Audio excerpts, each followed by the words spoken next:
Salut à toutes et tous et bienvenue dans le premier édito de Melkor, l'émission dont le titre annonce quand même pas mal la couleur. Et pour ce premier opus, les étrangers et le 15 de France, sujet épineux s'il en est. Et oui, sujet d'autant plus épineux qu'il dépasse largement le cadre du rugby, interrogeant les notions de citoyenneté, de nation, d'appartenance, etc. Mais commençons par le début, comment en est-on arrivé là ? La fin des années 2000 a vu l'arrivée de plus en plus massive de joueurs étrangers dans notre championnat de top 14. En 2003-2004, ce pourcentage de joueurs étrangers dans le championnat était d'environ 20%. 10 ans plus tard, au cours de la saison 2014-2015, il y avait près de 44% de joueurs étrangers évoluant dans le championnat de France. Tout cela est plutôt concomitant avec la chute des résultats du 15 de France, éliminé en quart de finale de la Coupe du Monde 2015, et qui végète au tréfonds du top 10 mondial depuis un certain moment, et qui a été très proche d'en sortir.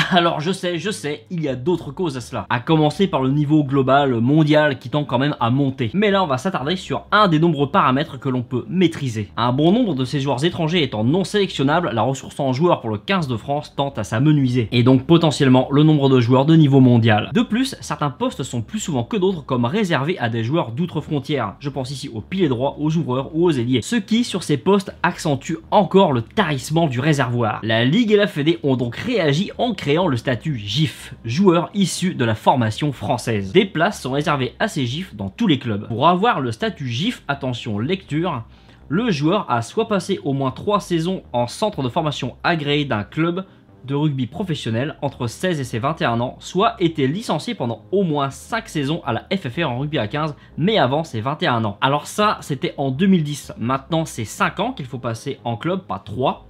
Et les 5 saisons, c'est jusqu'à 23 ans et non plus 21, sinon c'est pareil. Il peut y avoir au maximum 16 joueurs non GIF par club. Bon, il y a des aménagements qui sont prévus pour compenser l'absence des joueurs appelés en bleu. Et il y a aussi des sanctions en termes de points prévues contre les clubs qui ne jouent pas le jeu. Car à partir de la saison 2017-2018, chaque club devra présenter une moyenne de 14 joueurs GIF sur la feuille de match sur la saison régulière. Bon, on va s'arrêter là pour ce qui est du règlement, vous avez saisi l'idée. Et bah du coup alors c'est bon, plus de problème. Eh bien non, pas du tout. Avant de continuer, il faut quand même préciser que les étrangers et le 15 de France, c'est déjà une longue histoire. Pour son premier match, le 1er janvier 1906 contre les All Blacks de Dave Gallagher, c'était au parc de Bagatelle, les tricolores comptaient l'anglais William Crichton et l'américain Alan Moore. On se souviendra que dans les années 2000, on a eu le droit à des Brian Lindbergh, des Peter De Villiers et autres Tony Marsh en équipe de France. On comptera bien sûr également ces Français venus d'ailleurs ou aux origines éloignées. Les Benazi, Nyanga, Betsen, Zarziski, Trinduc, etc., etc. Ce qui bien sûr ne pose absolument aucun problème ici. D'autant plus que l'on retrouve cela partout sur Terre. Par exemple, lors de la Coupe du Monde 2015, sur les 20 équipes engagées dans cette compétition, il n'y avait guère que l'Argentine à ne présenter que des joueurs dits nationaux.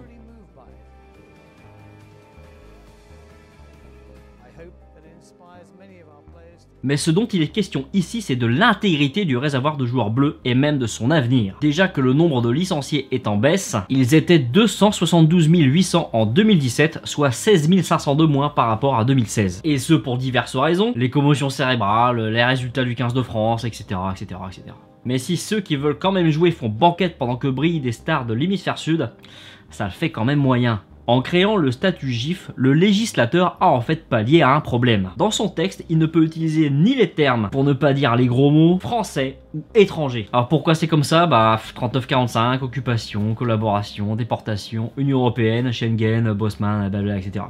Il se retrouve donc à jouer au ni oui ni non et à utiliser les termes GIF et non GIF, pensant que cela reviendrait finalement au même. Habile. Et non, perdu. Car ce que l'on aime encore plus que faire des règles en France, c'est les contourner. Les clubs se sont donc mis tout naturellement, car cela ne contredisait pas la règle, mais seulement son esprit, à transformer des joueurs étrangers en GIF. Transformer non, ils restent étrangers généralement. On forme des étrangers le temps qu'il faut et là où il faut pour qu'ils deviennent GIF. Et voilà le travail. Bernard Leroux, sud-africain et GIF. Joshua Tuisova, fidjien et GIF. C'est vraiment génial. Alors ces joueurs GIF, on peut les sélectionner en bleu, si c'est pas déjà fait ailleurs bien sûr, et s'ils n'ont pas envie de changer d'air. Joshua Tuisova, il joue pour les Fidji. Et oui, Tuisova c'est un bon exemple, puisqu'au départ il voulait jouer pour l'équipe de France, mais finalement il a joué pour les Fidji. Ce qui fait toujours un joueur de moins finalement. Techniquement, bien sûr qu'on peut les sélectionner, mais pour beaucoup, on perd quand même l'esprit d'une équipe nationale. Bon, des joueurs étrangers en équipe nationale, ça se retrouve un petit peu partout. On a CJ Stander par exemple en Irlande. Il y a quasiment toute l'équipe des Samoa aussi qui a un bon exemple. Quand même.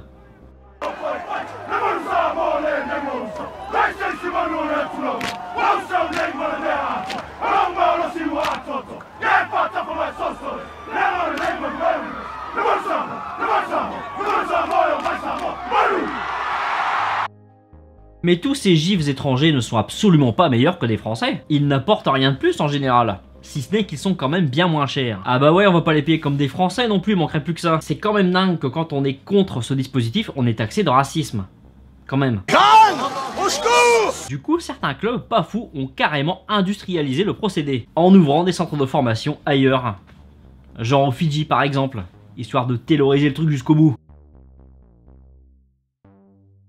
Eh ouais les mecs, pourquoi s'emmerder? Y'a qu'à se baisser là-bas pour en trouver des types prêts à péter tout droit dans la défense pour gagner un SMIG. Hop hop hop hop hop, y'en a pas qui font pareil à Wallis et Futuna? Alors oui, mais Wallis et Futuna, quoi qu'on en pense par ailleurs, c'est la France autant que le Loiret et le Gers.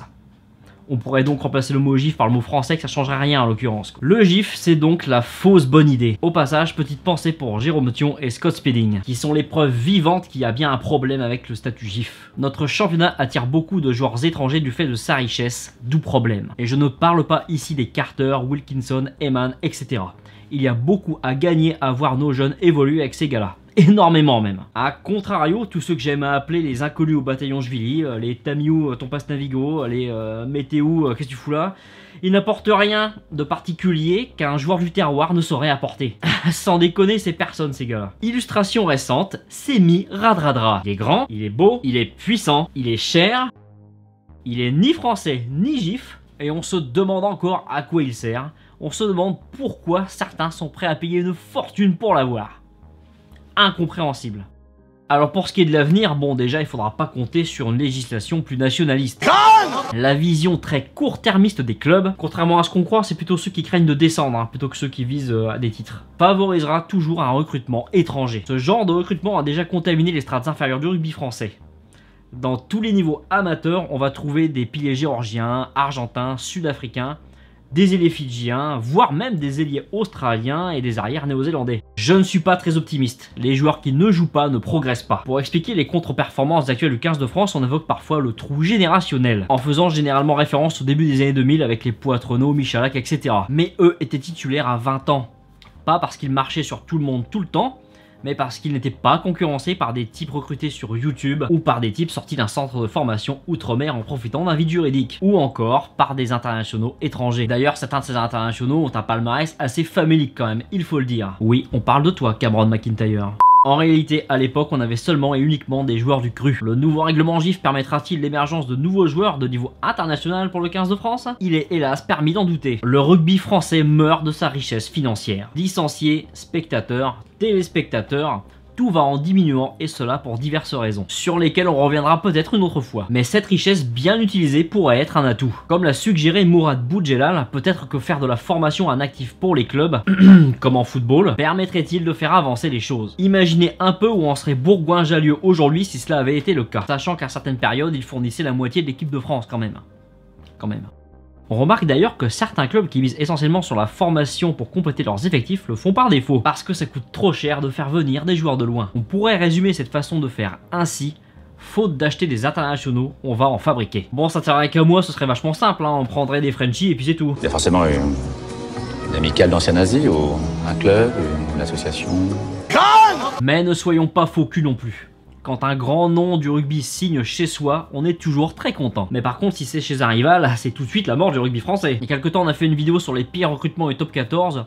Il donne une idée un petit peu de l'argent foutu en l'air des fois. Si c'est pour rien faire du tout, autant prendre un joueur français. Franchement, ça va plus vite, ils habitent à côté. Mais tout cela interroge le sens même du rugby que l'on pratique. Le Brennus justifie-t-il tout? Le sport spectacle justifie-t-il tout? Le but n'est-il pas pour chaque enfant de France, en plus du plaisir du jeu lui-même, d'être un bleu en puissance? Ce qui, vous l'aurez compris, n'est pas vraiment ce qui se passe là. Et si on peut y intégrer n'importe qui, l'équipe nationale et par extension le rugby international a-t-il encore un sens? D'ailleurs, ça pourrait marcher avec les clubs aussi, qui sont censés représenter une ville au départ.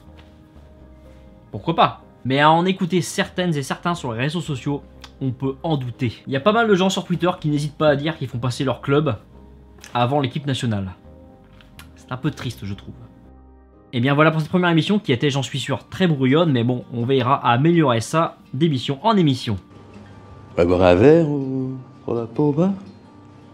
N'hésitez surtout pas à laisser votre avis dans les commentaires, c'est vraiment très important de nourrir le débat. Partagez, likez la vidéo si elle vous a plu et on se retrouve très vite. Ciao! C'était vraiment très intéressant.